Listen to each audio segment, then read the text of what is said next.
శ్రీ మహాగణాధిపతయే నమః. ఐం మహాసరస్వత్యే నమః. శ్రీ లలితాంబికాదేవియే నమః. 2024 సంవత్సరము జనవరి నుండి మామూలుగా సంవత్సరాంతము వరకు కూడా, అంటే డిసెంబర్ వరకు కూడా 12 రాసుల వాళ్లకు ఎలా ఉంటుంది అనేటువంటి విషయముగా ఇప్పుడు మనం తెలుసుకోబోతున్నాం. అంటే మామూలుగా ఉగాది పండుగకు కదా చెప్పాలి, పంచాంగ శ్రవణం అనేటువంటిది చెబుతాము. 12 రాసుల వాళ్లకు ఎలా ఉంటుంది, ఏమిటి, వాళ్ళ యొక్క ఆదాయ వ్యయాలు ఏమిటి, రాజపూజ్యత అవమానాలు ఏమిటి, దోష పరిహారాలు ఏమిటి, ఎలా చేసుకుంటే ముందుకు వెళ్ళగలరు, ఏమి పరిహారాలు చేసుకుంటే యోగవంతముగా ఉంటుంది, ఆ సంవత్సరము అనుకూలత ఎవరికి, అనానుకూలత ఎవరికి, ఏ ఏ విషయాలలో యోగము ఉంటుంది, ఏ విషయాలలో కొన్ని ఇబ్బందులు ఉన్నాయి అనేటువంటిది కూలంకుశముగా సహజముగా మామూలుగా 2024 ఉగాది పండుగ నాడు తెలుసుకోవటం అనేటువంటిది సాంప్రదాయం మనకు.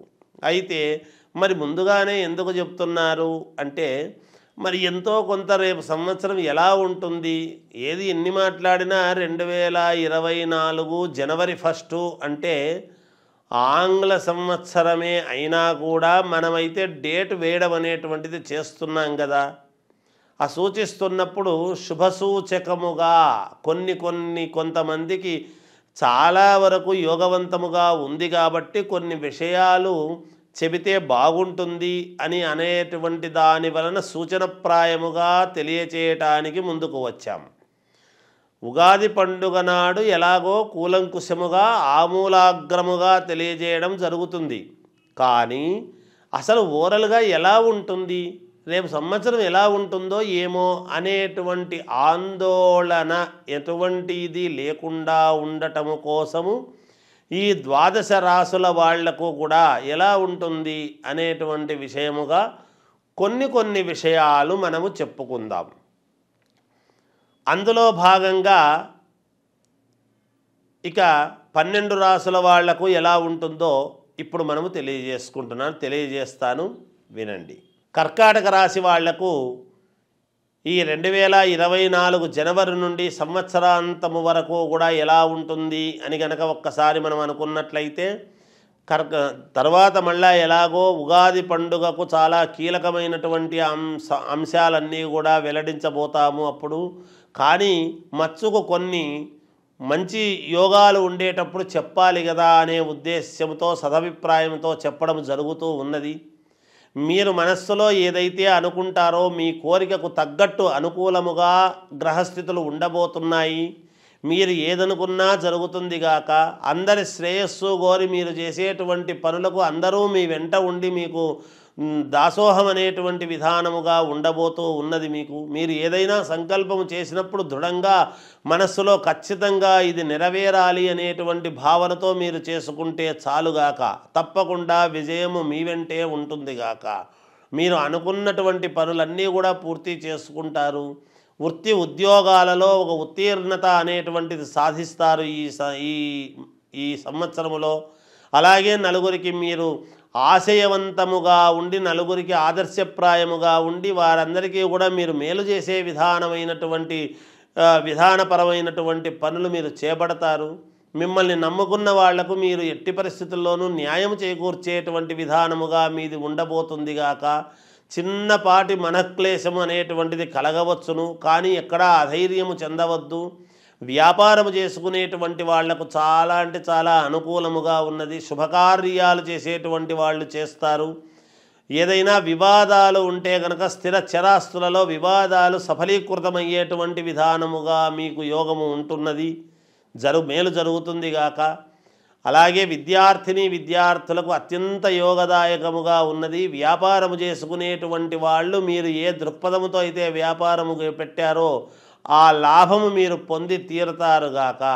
రాజకీయాలలో ఉండేటువంటి వాళ్ళు ఖచ్చితముగా విజయము సాధించి తీరుతారు అని తెలియజేస్తూ జయోస్తు. అయ్యప్ప స్వాములు ఎంతో శ్రద్ధతో భక్తితో దీక్ష, అయ్యప్ప దీక్ష అనేటువంటిది ఒక దీక్ష తీసుకొని చాలా కఠోరమైనటువంటి దీక్షగా దాన్ని జాగ్రత్తగా చేస్తూ అయ్యప్ప స్వామి అనుగ్రహము పొందాలి అనేటువంటి భావనతో ప్రతి సంవత్సరము కూడా అయ్యప్ప మాల వేసుకునేటువంటిది చూస్తూ ఉన్నాం అందరము కూడా. కానీ రోజు రోజుకు అయ్యప్ప భక్తులు పెరుగుతున్నారు కానీ ఎక్కడా తగ్గడం లేదు. అది అయ్యప్ప స్వామి యొక్క గొప్పతనముగా భావించాలి. అటువంటి చోట అయ్యప్ప స్వాములందరూ కూడా ఇరుముడు కట్టుకొని ఒకేసారి కన్యస్వామి, బాలస్వామి, మరి అయ్యప్ప స్వామి, గురుస్వాములు అని ఇలా అందరూ కూడా ఒక్కసారిగా వెళ్ళినప్పుడు గుంపులు గుంపులుగా అక్కడ తోపులాటలు, ఇబ్బందులు అవి ఇవి జరుగుతూ ఉన్నాయి.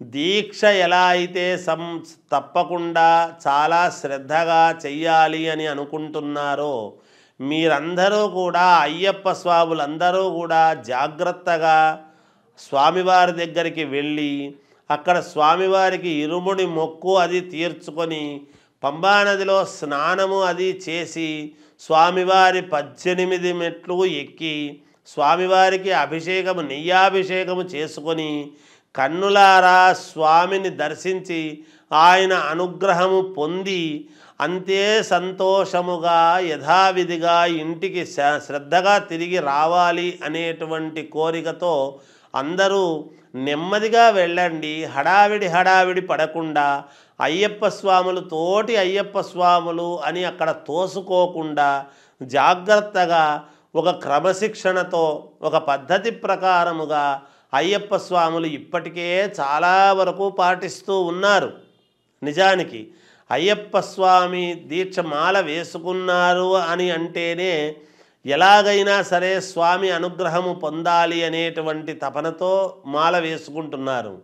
ఊరికే ఏదో వేసుకోవడం లేదు ఎవరిని చూసినా. అందుకని ప్రతి అయ్యప్ప స్వామి కూడా సంతోషముగా ఈ ప్రాంతము ఆ ప్రాంతము అనేటువంటిది కాకుండా నా యొక్క విన్నపము ఏమిటి అంటే అయ్యప్ప స్వాములందరికీ కూడా అందరూ అయ్యప్ప స్వామి దేవాలయానికి కేరళ వెళ్ళి స్వామి దర్శనము చేసుకొని అంతే క్షేమముగా ఇంటికి తిరిగి వచ్చి పిల్లాపాపలతో సంతోషముగా సుఖ సంతోషాలతో ఉండాలి అనేటువంటిది కోరుకుంటూ జయోస్తు.